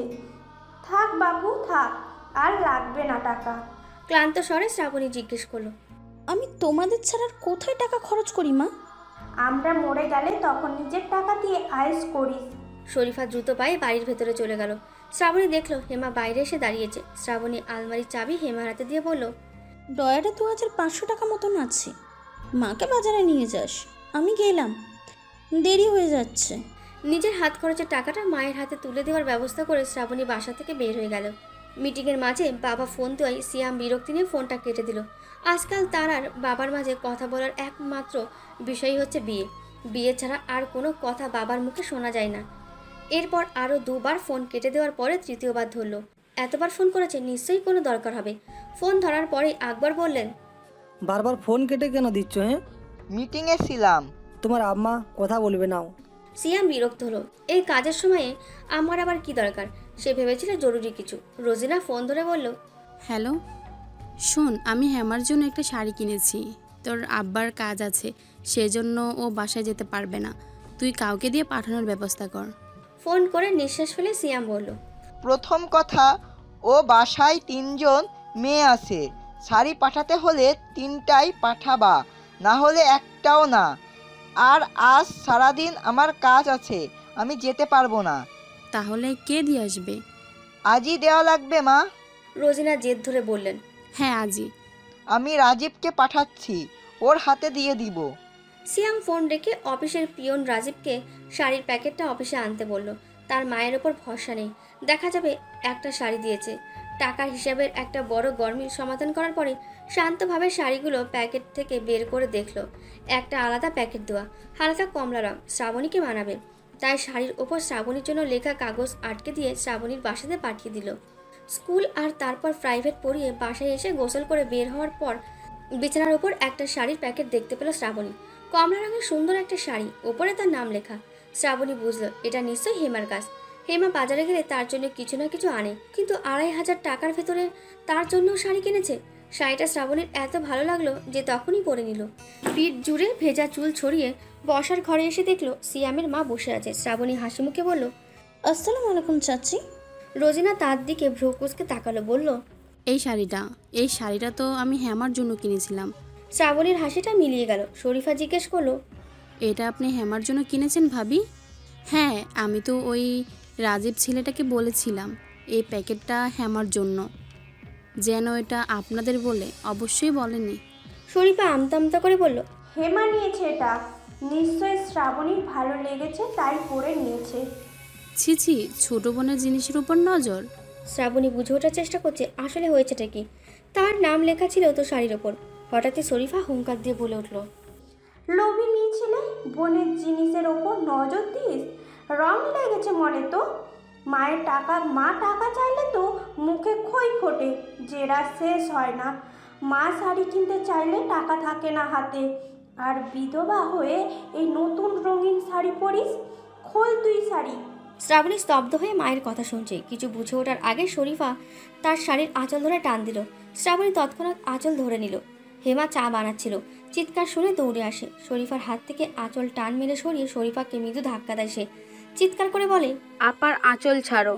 আমার আপার গায়ে যদি আর হাত লাগিয়েছো তাহলে এখানে রক্তারক্তি কাণ্ড ঘটে যাবে একদম। আমি কোনো কিছু পরোয়া করব না, একদম আগাবে না। হেমার রুদ্রমূর্তি দেখে শরীফা ভয় পেয়ে গেলেন। ছোট মেয়ের এমন রূপ আগে কখনোই দেখেনি। তিনি পিছিয়ে আসলেন। রোজিনা বললেন, ছাড়েন ভাবি, শান্ত হন। পাশের ঘর থেকে মাজিদ ক্রমাগত চিৎকার করে যাচ্ছেন, শরীফা, ও শরীফা, কি হলো গো, এত চিৎকার কেন? উত্তর না পেয়ে আবার বললেন, শ্রাবণী, হেমা, কি হয়েছে? আমাকে কেউ নিয়ে চল ওই ঘরে। হেমা কোনো কিছুর পরোয়া না করে শ্রাবণীকে নিয়ে তার ঘরে চলে আসলো। শ্রাবণী এখনও স্তব্ধ হয়ে বসে আছে। হেমা শ্রাবণীকে জড়িয়ে ধরে বসে কান্না করছে। আজ তার ক্লাস করে আসতে দেরি হয়ে গেছে বলে মাকে নিয়ে বাজারে যেতে পারেনি, আর বলা হয়নি যে আপা টাকা দিয়েছে। তাতে মা এত রেগে গেছে যে হেমা অনেকক্ষণ চিন্তাভাবনা করার পরে সিয়ামের নাম্বারে ডায়াল করলো। ওপাশ থেকে হ্যালো শুনতে বলল, আমি হেমা বলছি, আপনার সাথে কিছু জরুরি কথা আছে। বাইরে কোনো রেস্টুরেন্টে কাল 11টায় কথা বলা সম্ভব? হ্যাঁ, অসম্ভব। আমি ঠিকানা মেসেজ করে দিচ্ছি। হেমা কথা না বাড়িয়ে ফোন কেটে দিল। আপন মনেই বলল, আল্লাহ, আপাকে কি দিয়ে তৈরি করেছো? এই মানুষটা কিভাবে পারে? বিকেলে মায়ের এমন কাজের পরেও আপা শরীরে ক্লান্তি নিয়ে মায়ের জন্য ডাল রান্না করছে, কারণ মা ডাল ছাড়া খেতে পারে না। তাই আপা কি মানুষ? অনেকক্ষণ চুপ থাকার পরে হেমা মুখ খুলল। সিয়ামের দিকে তাকিয়ে বলল, আপনি জানেন যে আপা বিধবা? কিন্তু আপার বিয়ে হয়নি। বিয়ে না দিয়ে বিধবা কিভাবে হতে পারে? হেমা সিয়ামের কথা শুনে হতভম্ব হয়ে গেল। হেমার মানসিক ভারসাম্য ঠিক আছে কিনা সেটা নিয়ে খানিক সন্দেহ জাগলো, নাকি তার সাথে কথা বলার বাহানা শুধু। সে হেমার দিকে ভালো করে তাকালো। চাইনিজ রেস্টুরেন্টের আলো আধারি পরিবেশে হেমার মুখ ঠিকভাবে দেখা যাচ্ছে না। দেখলো হেমা কেঁপে কেঁপে উঠছে। সর্বনাশ, মেয়েটা কান্না করছে নাকি? হেমা মাথা তুলে তার দিকে তাকালো, নাক সামান্য টেনে বলল, আপা বিবাহিত না হয়ে বিধবার জীবনযাপন করছে, তা এক প্রকার আমার মায়ের জন্য। সিয়াম কিছু বলল না, হেমাকে বলার সুযোগ দিল। হেমা আবার বলতে শুরু করলো, আপার যখন অনার্স ফাইনাল পরীক্ষা শেষ হয় তখন আমার বয়স 13-14 বছর। আজ থেকে 7-8 বছর আগে। তখন বাবার একটা মুদির দোকান ছিল, ভাড়া করা দোকান। আমরা এখন নিজেদের বাড়িতে থাকি, কিন্তু তখন থাকতাম না, একটা ভাড়া বাসাতে থাকতাম। এই জমিটা নিয়ে বড় চাচা ঝামেলা ছিল বলে বাড়িও তুলতে পারছিল না বাবা।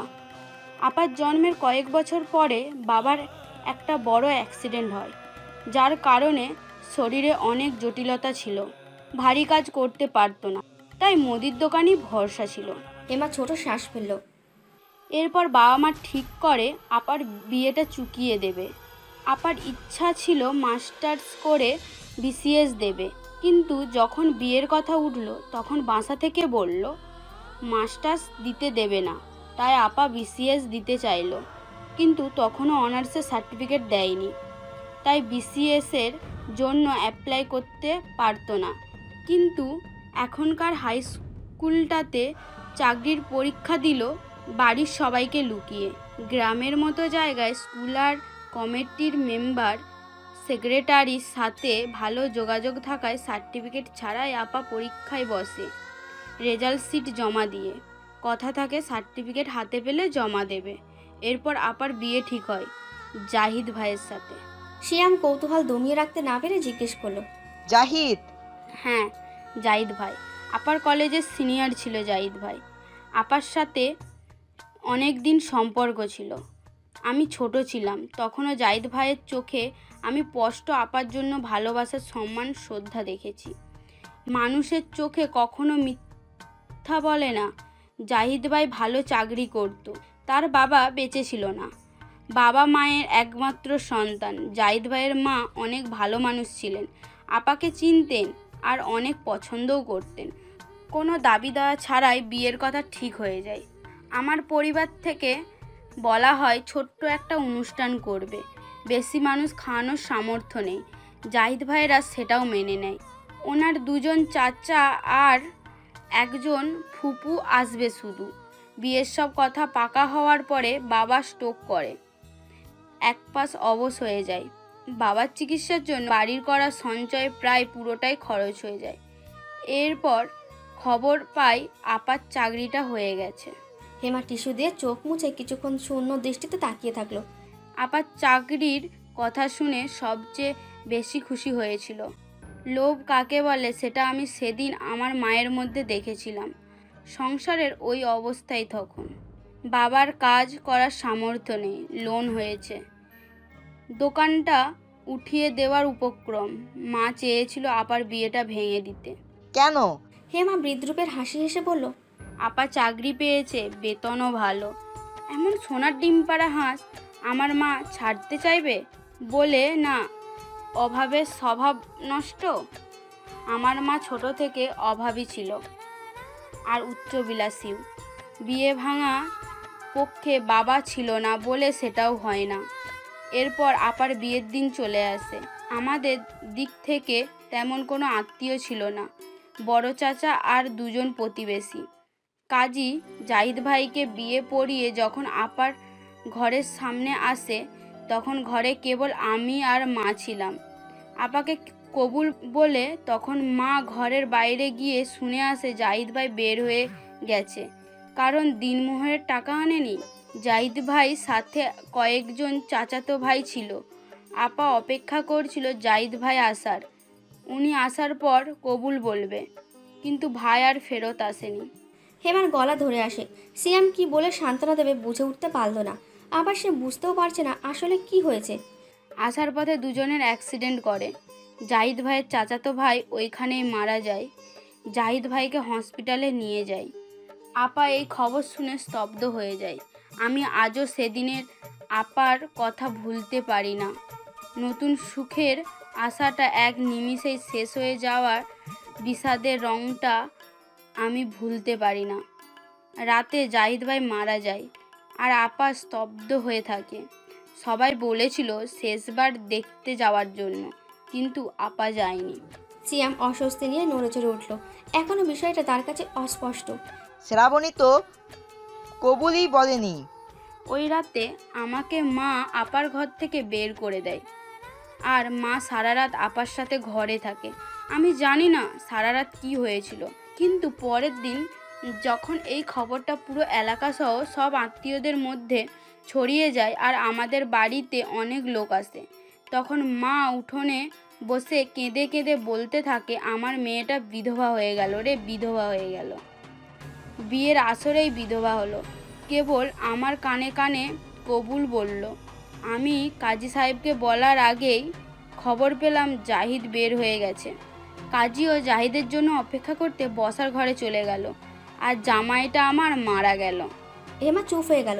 সিয়ামও কিছুক্ষণের জন্য হতভম্ব হয়ে বসে থাকলো। কি বলবে বুঝে উঠতে পারছে না। সিয়াম বলল, শ্রাবণী কিছু বলেনি? হেমা মাথা নাড়ল। শ্রাবণী সবটা মেনে কিভাবে নিল? এতদিন ধরে কেন একটা মিথ্যাকে টেনে নিয়ে বেড়াচ্ছে? জানি না আপা কেন এটাকে টেনে নিয়ে বেড়াচ্ছে। বউ পরিচয়টা পায়নি, তাই বিধবার পরিচয়টাই হয়তো গ্রহণ করেছে। কাজী সাহেব বলেননি কিছু? জাহিদের বাড়ির লোক? হেমা দীর্ঘশ্বাস ফেলে বলল, ওনারা আর কি বলবে? সবাই জানে মা আর আমি ঘরে ছিলাম। আপা কবুল বলেছে, মা শুনেছে, সেটা কাজী সাহেবের কাছে গিয়ে বলবেই, তার আগে জাহিদ ভাই চলে যায়। কাজী সাহেবকে সবাই অপেক্ষা করতে বলে। আপা শোকে ছিল সেই সময়ে, তাই আপাকে কিছু জিজ্ঞেস করলেও লাভ হতো না। আসলে কেউ ভাবতে পারেনি একজন মা এমন মিথ্যা বলতে পারে।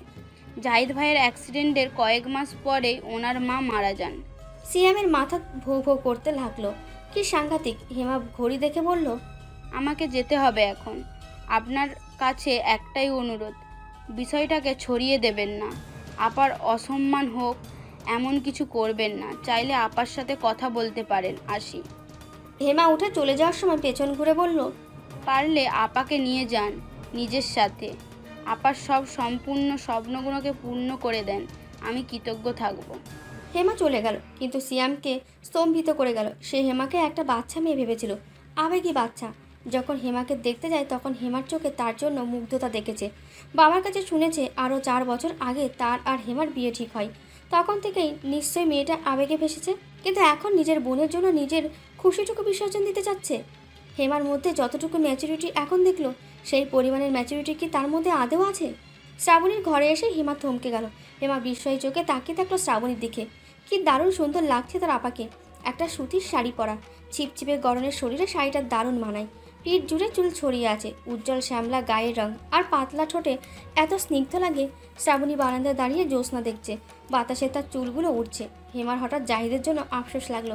এত ভালোবাসতো শ্রাবণীকে, কিন্তু এই জ্যোৎস্না রাতে শ্রাবণীর রূপটাকে দেখতে পেল না। ইস। হেমা বারান্দায় এসে শ্রাবণীর হাতে চায়ের কাপ দিল। জিজ্ঞেস করলো, কি দেখছো আপা? হালকা হেসে বলল, এই জ্যোৎস্না দেখছি আর জোনাকিও খুঁজছি। আচ্ছা, চাঁদনি রাতে জোনাকি বের হয় না? হেমাও দেখলো কোনো জোনাকি দেখা যাচ্ছে না, অন্য সময় দেখা যায় এক দুটো, কখনো আর অনেকগুলো। হ্যাঁ, নেই তো, আমি খেয়াল করিনি কখনো। এরপরে ভালো করে খেয়াল করে তোমাকে বলবো। কিছুক্ষণ নীরবতার পরে হেমা জিজ্ঞেস করলো, আপা একটা কথা জিজ্ঞেস করব? হুম। তুমি কেন মায়ের ওই কাজের পরেও এতগুলো বছর ধরে এই সংসারের জন্য রক্ত জল করে পরিশ্রম করছো? কেন তুমি চলে যাচ্ছ না? এই সংসার থেকে তো তোমার পাওয়া কিছুই নেই, না ভালোবাসা, না একটু শান্তি। কেন তাহলে নিজেকে বিলিয়ে দিচ্ছ? শ্রাবণীর প্রশ্ন শুনেও চুপ থাকলো। হেমা উত্তরের আশায় শ্রাবণীর মুখের দিকে তাকিয়ে থাকলো। সে সরাসরি কখনো প্রশ্ন না করলেও আকারে ইঙ্গিতে করেছে, কিন্তু আপা প্রতিবারই এড়িয়ে গেছে। আজও যাবে কিনা বোঝার চেষ্টা করছে। বেশ কিছুক্ষণ পরে শ্রাবণী বলল, আমি আমার দায়িত্ব পালন করছি, বড় সন্তান হওয়ার দায়িত্ব। মা সবসময় আফসোস করে আমার জায়গায় ছেলে হলে তার সংসারটা সুখের হতো। আমি সেই না হয় ছেলের দায়িত্বটা পালন করার চেষ্টায় আছি। হেমা অধৈর্য হয়ে বলল, যা হওয়া সম্ভব না তার দায়িত্ব কেন তুমি কাঁধে নিচ্ছ? আর দায়িত্ব কাঁধে নিয়ে কি তুমি নাম পাচ্ছ? সেই তো দিনরাত খোঁটা শুনছ। কী লাভ হলো এই জমি ছাড়িয়ে, এই আধা পাকা বাড়ি বানিয়ে? সেই তো শুনতে হচ্ছে ছেলে থাকলে পাকা দালানে থাকতো। সব কিছু কি নামের জন্য করে মানুষ? বাবা মায়েরাও তো সন্তানের দায়িত্ব নেই নামের উদ্দেশ্যে? বাবা মায়েদের দিনরাত এমন খোঁটা কেউ দেয় না। তুমি কিভাবে মায়ের সাথে থাকতে পারছো? এমন একজন মানুষের সুবিধার জন্য ভাবতে পারছো তোমার নিজের কোনো ভবিষ্যৎ নেই? এই সংসারের পেছনে সারাটা জীবন খেটে যাবে পাওনার খাতায় অপমান নিয়ে? শ্রাবণী দীর্ঘশ্বাস ফেলে বলল, আমি যখন ছোট ছিলাম তখন একবার ঈদের সময় একটা জামা আমার খুব পছন্দ হয়েছিল, কিন্তু কেনার সামর্থ্য ছিল না। বাড়িতে এসে কান্নাকাটি করিনি, কিন্তু মন খারাপ করে ঘুরেছিলাম। মা সেই সময় টুকটাক কাঁথা সেলাই করতো। সারা রাত ধরে কাঁথা সেলাই করে আমার জামার টাকা ঝরেছিল। আর সেই দিনটা আমার বিয়ের দিন, সারা রাত আমাকে জড়িয়ে ধরে বসেছিল মা। এক মুহূর্তের জন্য ঘুমাইনি। তখন প্রতিজ্ঞা করেছিলাম যতদিন পারবো মায়ের জন্য করে যাব। হেমা কি বলবে বুঝে উঠতে পারল না, কথা খুঁজে পাচ্ছে না বলার মতো। অনেকক্ষণ পরে বলল, এই দুইটা ঘটনার জন্য দিনের পর দিন আর অপমানগুলোকে মুখ বুজে নিবা? দিনের পর দিন তার না হওয়া ছেলের রোল প্লে করবা? আর দিন শেষে সেই বাইরের মানুষের সামনে তোমার ইজ্জত নামিয়ে দেবে? শ্রাবণী শুকনো হাসি হাসলো। মেয়েদের জীবন একটা উপন্যাসের মতো। মেয়েদের জীবন প্রতিটা মোড়ের মতো উপন্যাসের প্রতিটা পাতায় পাতায় নতুন গল্প, নতুন মোড়, নতুন রোল, নতুন মানুষের আগমন। যেভাবে লেখা হয়েছে সেইভাবেই সেই পাতাকে পড়ে সামনের পাতার জন্য এগিয়ে যেতে হবে। নতুন নতুন মোড় বলে কি পড়া বাদ দিলে হবে? এই জন্যই সব লেখকের বেশিরভাগ উপন্যাস একজন নারী চরিত্রে ঘিরেই তৈরি হয়। আমিও কি পড়া বাদ দিয়ে হাত গুটিয়ে বসে থাকবো? হেমা খেয়াল করলো, আসলে তো সব বড় লেখকদের বেশিরভাগ গল্পে উপন্যাস মেয়ে চরিত্রকে কেন্দ্র করে গড়ে উঠেছে। কিন্তু সেই সাথে মনটাও খারাপ হয়ে গেল। আপার কথার জবাব খুঁজে পাচ্ছে না, কিভাবে বোঝাবে সে। জিজ্ঞেস করলো, তোমার ক্লান্তি লাগে না আপা? জবাবে শ্রাবণী হেমাকে একটা শুকনো হাসি উপহার দিল। হেমা চায়ের কাপ নিয়ে যাওয়ার সময় বলল, আপা নিজের ভালোটা বুঝতে শেখো। অকৃতজ্ঞ আর স্বার্থপর মানুষের জন্য নিজের জীবনটা পুরোটা ব্যয় করো না। সুখ হাতছানি দিলে সেটাকে লুটে নিতে শেখো। হেমা দীর্ঘশ্বাস ফেলে শ্রাবণীর সামনে থেকে চলে আসলো। সে জানে কোনো উত্তর পাবে না আর। এক সপ্তাহ পরে স্কুল ছুটির পরে স্কুলের বাইরে সিয়ামকে দেখে শ্রাবণী চমকে উঠল। সিয়ামের সাথে কথা বলতে তার অস্বস্তি হয়, যদি উল্টোপাল্টা কিছু করে ফেলে। সিয়ামকে তার দিকে আসতে দেখে শ্রাবণীর হাতের তালু ঘামতে শুরু করলো। কেন একটা মিথ্যা অপবাদ 8 বছর ধরে বয়ে চলেছেন? শ্রাবণী চমকে উঠল। সিয়াম কিভাবে জানলো এসব? কে বলেছে? শ্রাবণী জিজ্ঞেস করলো, আপনাকে এসব কে বলল? সেটা ব্যাপার না যে কে বলবো, কিন্তু কি বললো সেটাই ব্যাপার। কেন এরকম একটা অন্যায়কে প্রশ্রয় দিচ্ছেন? আপনি না একজন শিক্ষিত মানুষ, একজন আত্মনির্ভরশীল মেয়ে, তাহলে কেন সব মুখ বুজে মেনে নিয়েছেন? হিমা আপনাকে বলেছে এসব? সিয়াম অধৈর্য হয়ে বলল, কে বলেছে সেটা তো কথা না। আপনি বিধবা না হয়েও কেন বিধবা জীবনযাপন করছেন? আমি আপনাকে বিয়ে করতে ইচ্ছুক, সেখানে আমার পরিবার আর সমাজ বাধা হয়ে দাঁড়াচ্ছে। তার মধ্যে একটা কারণ আপনি বিধবা, কিন্তু যখন আপনি বিবাহিতই নন, তাহলে কেন এই কারণটা আমি মানব?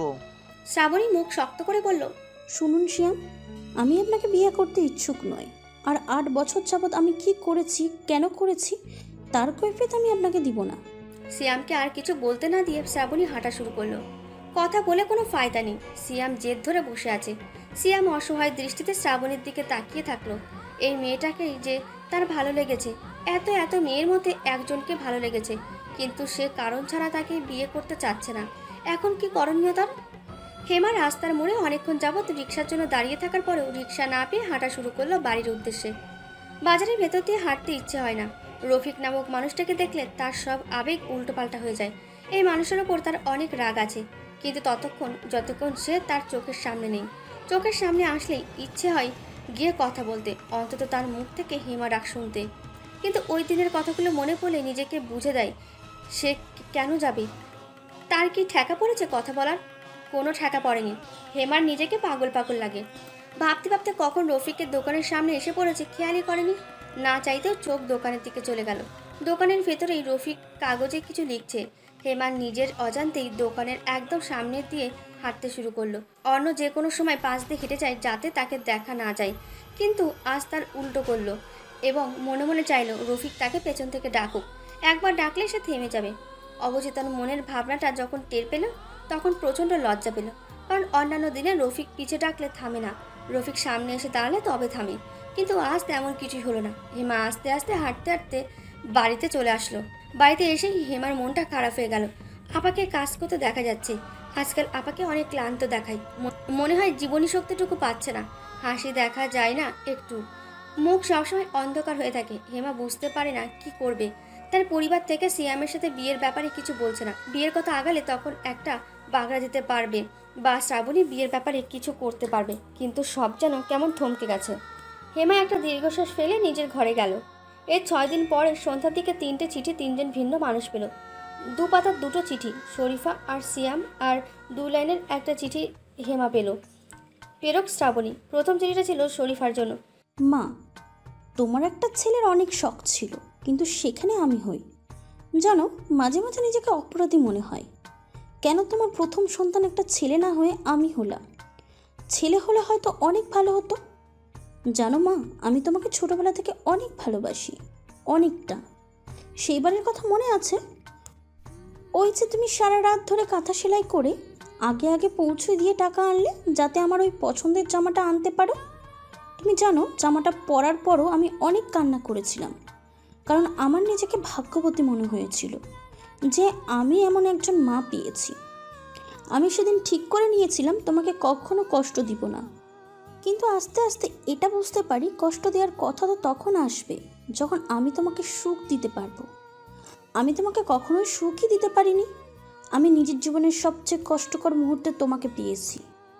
জাহিদ মারা যাওয়ার পরও তুমি সারা রাত ঘুমাওনি, আমাকে জড়িয়ে ধরে বসেছিলে, শুধু বলেছিলে, আল্লাহর ভরসা মা, আল্লাহ ভরসা, সব ঠিক হয়ে যাবে, তুমি কান্না করো মা একটু। সেদিন তোমার কথা শুনে আমার কান্না পাচ্ছিল। জাহিদের মৃত্যুর অনুভূতি আমাকে স্পর্শ করতে পারছিল না। আমি অনুভূতির ঊর্ধ্বে চলে গিয়েছিলাম, কিন্তু তোমার মুখের মা ডাকটা আমাকে স্পর্শ করেছে। আমি তোমার ছেলের অভাব পূরণ করতে চেয়েছিলাম, কিন্তু আমরা এক জীবনে যা চাই তাই কি পাই? আমি পারিনি। তবে আমার সর্বোচ্চটুকু দিয়ে যেটুকু সম্ভব সেটুকু করার চেষ্টা করেছি। আমার ব্যর্থতা, আমি তোমাকে পাকা বাড়িতে থাকার সুযোগ করে দিতে পারিনি। আজ আমি অজানার উদ্দেশ্যে পা বাড়িয়েছি মা। আমার জীবনের সব রং আর উদ্দেশ্য শেষ। আমি নিজেকে ক্রমেই হারিয়ে ফেলছি। আমার পক্ষে সমাজ আর পরিবারের মধ্যে থাকা সম্ভব হচ্ছে না। মানুষ যখন ডুবতে থাকে তখন খড়কুটো আঁকড়ে ধরে বাঁচতে চায়। পরিস্থিতি আমাকে ডুবিয়ে দিয়েছে, আর আমার মধ্যে শক্তি বেঁচে নেই আমার নিজের পৃথিবীর সাথে লড়াই করার। তাই আমি খড়কুটো আঁকড়ে বাঁচার চেষ্টা করছি। বলতে পারো আমি পালিয়ে যাচ্ছি। ব্যাংকে ডিপোজিট কিছু টাকা রেখেছি, ওটা দিয়ে বাবার জন্য একটা দোকান দেওয়া যাবে। হিমা চাইলে আমার স্কুলে চাকরি করতে পারে। কমিটির কাছে সামান্য সুপারিশ করা আছে, হেড স্যারের পরিচিত আছে, হয়ে যাবে। বাবার ফলের মুদি বা কাপড়ের দোকান বাসনের পরেও টাকা লাগবে, ওটা দিয়ে ছাদ ঢালাই কাজ শুরু হয়ে যাবে। এইটুকু আমি করতে পেরেছি। অপূর্ণতার জন্য আমাকে ক্ষমা করে দিও, আর বাবাকে বলে দিও আমি বাবাকে অনেক ভালোবাসি। আমাকে খোঁজার চেষ্টা করতে পারো, কিন্তু যে মানুষ নিজে থেকে হারিয়ে যায় তাকে আর খুঁজে পাওয়া যায় না। পুলিশ একজন সাবালিকার সিদ্ধান্তে হস্তক্ষেপ করবে বলে মনে হয় না। ভালো থেকো। ইতি শ্রাবণী। শরীফা চিঠি পড়ে নির্বাক হয়ে বসে থাকলো। অফিস থেকে বের হওয়ার আগ মুহূর্তে রাজীব এসে একটা চিঠি দিয়ে গেল সিয়ামের ওপরে শ্রাবণীর নাম লেখা দেখে সিয়াম বেশ অবাক হলো। শ্রাবণী তাকে কী নিয়ে চিঠি লিখবে খুলে পড়তে শুরু করলো। সিয়াম, আমি প্রথমেই আপনার কাছে ক্ষমা চেয়ে নিচ্ছি সেদিন বাজে ব্যবহারের জন্য। আমি আসলে রেগেছিলাম। আমি বুঝতে পারছি না কেন আপনি হেমার মতন মিষ্টি উচ্ছল বুঝদার মেয়ে ছেড়ে আমাকে পছন্দ করলেন। বোন বলে হেমার ব্যাপারে আমি বাড়িয়ে বলছি এমনটা ভাববেন না, কিন্তু আপনি ওর সাথে মিশলেই সবটা বুঝতে পারবেন। হিমার একটা নিজস্ব জগৎ আছে এবং সেই জগতের বাদশা আপনি। সেটা কি জানেন? হয়তো সেই জগৎটা আপনাকে কেন্দ্র করেই ঘোরে। হিমার চোখে আমি গভীর বিষাদ দেখেছি, সেটাও আপনার জন্য। মূলহীন ভালোবাসা যে খুবই কষ্টকর। তাই যে আপনাকে ভালোবাসে তার হাতটা শক্ত করে ধরা উচিত জীবনের বাকি পথটুকু পাড়ি দেওয়ার জন্য। আমার সাথে আপনি কখনোই ভালো থাকবেন না। আপনি সেদিন আমাকে জিজ্ঞাসা করেছিলেন আমি কেন বিবাহিত না হয়ে বিধবার জীবন গ্রহণ করেছি। আজ আপনাকে একটা গোপন সত্য বলি, আমি বিবাহিত। জাহিদ আমার স্বামী। জাহিদ মারা যাওয়ার 5 মাস আগে আমরা লুকিয়ে কোর্টে গিয়ে বিয়ে করি। জাহিদ চাকরি পায় সেই সময়। ওর পোস্টিং অনেক দূরে হয়েছিল। আমার বাড়িতে টুকটাক বিয়ের কথা হচ্ছিল, তাই ও আমাকে হারিয়ে ফেলার ভয় করছিল। কোর্ট ম্যারেজের উদ্দেশ্য ছিল আমাকে ওর নামে করে রাখার এইটুকু। আর কথা ছিল পরে পারিবারিকভাবে করব সবাইকে জানিয়ে। বিয়ের পরের দিনেও চলে যায়, আর আমাদের আবার দেখা হয় ওর মৃত্যুর দিনে। আমি তো আসলেই বিধবা, তাই না? এই পৃথিবীতে আমি বাদে আপনিই সত্যটা জানলেন। আপনি আমার সাথে একটা নতুন গল্প সূচনা করতে চাইছিলেন, কিন্তু আমার গল্পের উপসংহার যে জাহিদের সাথে হয়ে গেছে। যে গল্পে উপসংহারে পৌঁছিয়ে যায় সেই গল্পের নতুন করে সূচনা হয় না। আপনি বরং তার সাথে সূচনা করুন যে আপনার পথ চেয়ে বসে আছে। তার সাথে এক নতুন গল্প লিখুন। নতুন জীবনের জন্য শুভেচ্ছা। যখন আপনি চিঠিটা পাবেন ততক্ষণে হয়তো আমি অনেক দূরে চলে গেছি, কিন্তু শান্তির জন্য পা বাড়িয়েছি অজানার উদ্দেশ্যে। আমি ভালো থাকবো ইনশাল্লাহ। ইতি শ্রাবণী। হেমা মুখ ফুলিয়ে নৌকায় বসে আছে। তার মেজাজটা খানিক খারাপ, আবার একদিক থেকে সে অনেক খুশি, কারণ তার একান্তের সুপ্ত ইচ্ছাটা চিঠিতে ব্যক্ত করার 2 বছরের মধ্যে তা পূরণ হচ্ছে। সে ভাবেনি এত তাড়াতাড়ি হবে, কিন্তু তার নৌকাতে কেবল 2 জন থাকার কথা ছিল, এখানে 3 জন আছে। তাই সে রেগে নৌকার এক পাশে বসে আছে। হাতে আলতা নিয়ে রফিক হেমার সামনে বসলো। হেমার গালগুলো এমনিতেই গোলাপি গোলাপি দেখতে, গোল মুখে আদুরে একটা ভাব আছে। রেগে আছে বলে আরও সুন্দর লাগছে। রফিক বলল, আর কত রাগ করবেন বেগম সাহেবা? এবার তো অধমের সাথে কথা বলুন। হেমা মুখ ঘুরিয়েই রাখলো। আকাশে মেঘ জমেছে, তারা হ্রদের মাঝামাঝি জায়গায় আছে। বৃষ্টি নামের অপেক্ষা করছে সে। রফিক বলল, পা দাও, আলতা পরিয়ে দিই। হেমা পা গুটিয়ে বসলো। রফিক হেসে বলল, এখনো রাগ কমেনি? আমি তো নৌকা চালানো শিখেছি। শিখিনি বলো? কিন্তু তুমি সাঁতার জানো না। আমি তোমাকে নিয়ে কোনো রিস্ক নিতে চাই না। আর উনি ওপাশে আছে। ছইয়ের উচ্চতার কারণে এদিকে দেখতে পাবে না। ছইয়ের ওপাশেও কাপড় দেওয়া, দেখো এত বড় নৌকা, কিছু শুনতেও পাবে না। তাও হেমা কিছু বলছে না দেখে রফিক মন খারাপ করে বলল, আমি সত্যি দুঃখিত, তোমার ইচ্ছাটা পুরোপুরিভাবে পূর্ণ করতে পারলাম না। হেমা এবার পা রফিকের দিকে এগিয়ে দিল। রফিক একটু হেসে আলতা পরানো শুরু করলো। হেমা জিজ্ঞেস করলো, আমি কিন্তু প্রশ্নের উত্তরের অপেক্ষা করছি। কোন প্রশ্ন? যেখান থেকে এই ইচ্ছের কথা জেনেছ সেখানেই প্রশ্ন ছিল। তুমি খেয়াল করে পড়োইনি? হেমা আবার গাল ফোলালো। রফিক হেসে দিল। আলতা পরাতে পরাতে বলল, শুনলে তোমার মন খারাপ হবে। আমার কোনো মন খারাপ হবে না, তুমি বলো।